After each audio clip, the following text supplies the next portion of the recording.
West, now known as Ye, is one of the best-selling musical artists in the world. He has also in recent years become a celebrated and very highly paid fashion designer. And of course, for a decade, he was well known to TV audiences as an in-law of the Kardashian family. But it's West's latest incarnation as a kind of Christian evangelist that brought us to his office in Los Angeles today for the interview you're about to see. Days ago, during Fashion Week in Paris, West, accompanied by his friend Candace Owens, unveiled a T-shirt that read simply, "White Lives Matter." The response from the fashion industry and international media was instantaneous and uniform. Shock, horror, rage. "There is no excuse for this," thundered the New York Times. "West is legitimizing extremism," shrieked Rolling Stone, etc., etc. What was strikingly missing from the coverage, however, was any explanation for why West did this. What was the T-shirt about? No one seemed to think to ask him, much less to listen to what he had to say. Instead, the enemies of his ideas dismissed West, as they have for years, as mentally ill. Too crazy to take seriously. "Look away, ignore him. He's a mental patient. There's nothing to see here." But is West crazy? You can judge for yourself as you watch what we're about to show you. He has his own ideas, we can say that. Creative people tend to. That's why they're artists, not actuaries. His free-form social media posts give the impression of a man channeling his rawest emotions right onto Instagram. The effect can be jarring and is often used as ammunition against him in the battle for influence over the minds of America's young people, and that battle is intense. But crazy? That was not our conclusion. In fact, we've rarely heard a man speak so honestly and so movingly about what he believes. But again, you can judge for yourself. Here it is. So you just came from Paris Fashion Week. You just landed, and you have a lanyard still on from it, and there's a photograph on it. What is that? It's a photograph of a baby's ultrasound. Why is that? And that you designed that? Yes. Why? What does that mean? It just represents life. I'm pro-life. Boy, so you wear it on a badge. What kind of response do you get? And good, amen, I agree. I don't care about people's responses. I care about the fact that there's more black babies being aborted than born in New York City at this point. That 50% of black death in America is abortion. So I really don't care about people's responses. I perform for an audience of one, and that's God. I'm starting to see why they want to make you be quiet. When did you start to feel this way? When did you start to realize this?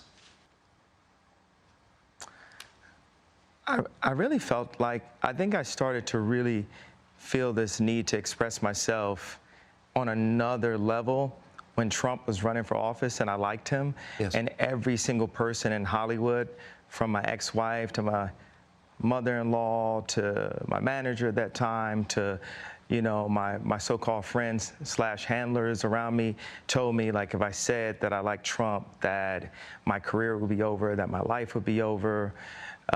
They said stuff like people get killed for wearing a hat like that. They threatened my life. They put my life.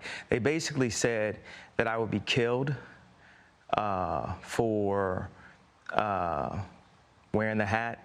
I had someone call me last night and said anybody wearing a White Lives Matter shirt is going to be greenlit, and that means that they're going to beat them up if they wear it. And I'm like, you know, okay, green light me then. You know, God builds warriors in a different way. I don't know if it's because of me being born in Atlanta and growing up on the south side of Chicago that, you know, he made me for such a time like this. It's like with David, you know, he tended to the sheep, but while he was out there, he had to fight all kinds of animals. So when it was time for Goliath to come, you thought because he was a sheep herder that he didn't have the skill set to take down Goliath. And the thing that I have is the position, I have my heart, but the number one thing is we have God on our side. And for the people, even if you don't believe in God, God believes in you. So you made reference to the White Lives Matter T-shirt, which you brought out at Paris Fashion Week. Yeah. Why did you do that, and what did it mean? You know, I do certain things from a feeling. I just channel the energy. It just feels right. It's using a gut instinct, a connection with God, and just brilliance. You know, like as if you asked like Tanya Harding how she did the triple flip or the triple spin. She was in so much practice that when it was time for her to skate in a competitive format, it just happened. Like it happened outside of practice. It happened in the real format, and that's what's happening. Is God is like preparing us for the real battles, and we are in a battle with the media. Like the majority of the media has a godless agenda, and the jokes in that work, and this whole like, oh yeah, he's crazy, and all these things, they don't work because the media has, you know, they've also watched travesties happen, just even specifically to me, and just watch it and act like it wasn't happening, and they stay quiet about it. What have they? I want to answer the white. Yeah. I feel like someone caught what I was saying, the comparison to Tanya Harding about the White Lives Matter. You know, my dad is an educated ex-Black Panther, and he put a text to me today. He said, "White Lives Matter, ha, ha, ha, ha, ha." And I said, I thought the shirt was a funny shirt. I thought the idea of me wearing it was funny.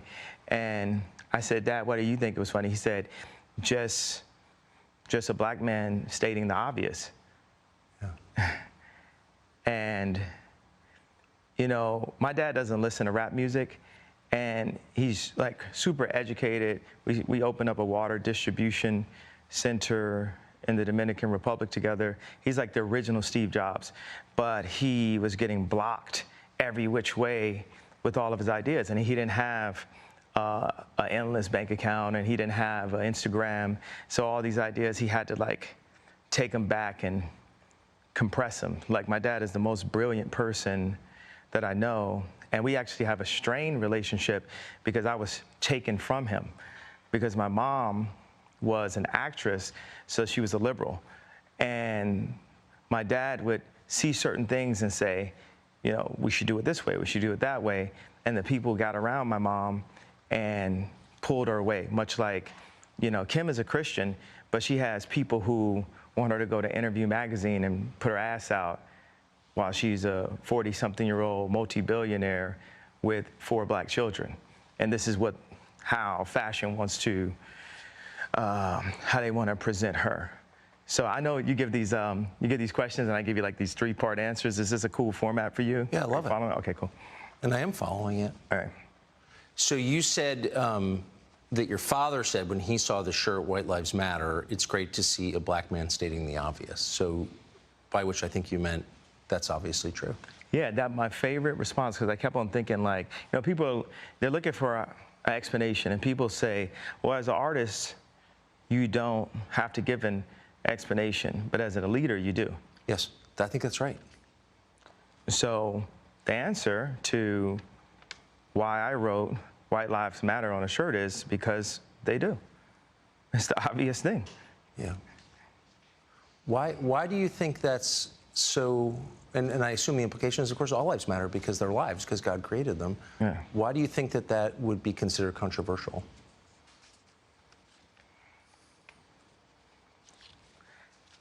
Because the same people that have stripped us of our identity and labeled us as a color have told us what it means to be Black and the vernacular that we're supposed to have. My dad grew up as a military brat, and his family moved around, but they were based mostly in Delaware. And at the time, if they weren't the only Black family, they were one of the few. And he would be discriminated against because he was Black. So by the time he got into college, he would be discriminated against. He went to a Black college, he would be discriminated against because they said he talked too white. Yes. And then he played the kick drum in the band. So when he would go to the club and the music was playing, where would he clap his hands? Where the kick drum is. It was the opposite of where everyone else was clapping their hands. And this is the most elegant and tasteful person that I know. And when my mom, when the schools suggested, like, the herding systems, because what they do is take the black community and they separate us, and they separate the families, and the educated, they push this, need for higher education, and us as blacks, we discriminate against each other and say, well, I got my PhD and you don't have your PhD, so I'm better than you. And so my mom, she had a PhD, and she was influenced to move to the south side of Chicago and take this job at Chicago State University. And she told my dad, if you come for us, you'll never see him again. Because, the media ridiculed me for getting the house next door to Kim to see my children. And they even said that I was stalking her and her new boyfriend because I bought the house next door to see my children. And that's how I knew that my mom had said that to him. I said, Dad, they moved us to one of the most agreed upon to be one of the most dangerous places in the world. It's almost like they tried to kill me or something. I said, Dad, why'd you never come to get us? And that's when he told me that she was told that. There's so many things that are put in Kim's head. They bring influencers, like, no one ever knew where Corey Gamble came from. No one in the fashion world knows where Gabby came from. These people were practically made in a laboratory, in my opinion.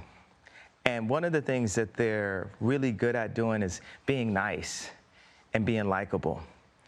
And what they do is, for people that have some form of influence, whether it's an educated black woman like my mother that became the head of the English department at Chicago State University, or whether it's the most influential white woman on the planet, being my ex-wife, they have people that are around them at all times telling them what to be afraid of. It's like not what to do or say specifically, it's what to be afraid of. And if you have a person that isn't afraid of them, like a Russell Brand or Candace Owens, right. It's not that we have to agree with this, but they're not afraid. They're not afraid to state what their opinion is. Yes. No one is God, and everyone has an opinion.